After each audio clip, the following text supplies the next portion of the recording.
Dalam usaha menangani kadar kelahiran yang semakin merosot, Kerajaan Korea Selatan kini menawarkan sehingga USD 14,700 sekitar RM69,000 kepada pasangan yang berkahwin, termasuk tajaan untuk temujanji, pertunangan, majlis perkahwinan dan bulan madu. Langkah unik ini adalah kesinambungan kepada insentif kelahiran yang sebelum ini diperkenalkan oleh kerajaan tempatan di beberapa daerah bagi mengelak penyusutan populasi. Di sebuah daerah di Busan, pasangan yang menyertai acara padanan jodoh anjuran pihak berkuasa dan kemudiannya berkahwin layak menerima bantuan kewangan tersebut.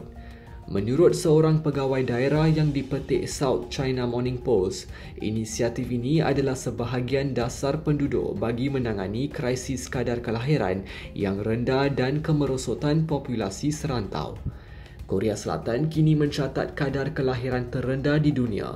Pada tahun 2024, kadar kesuburan negara itu meningkat sedikit kepada 0.75 berbanding 0.72 pada tahun 2023, masih jauh di bawah paras penggantian populasi.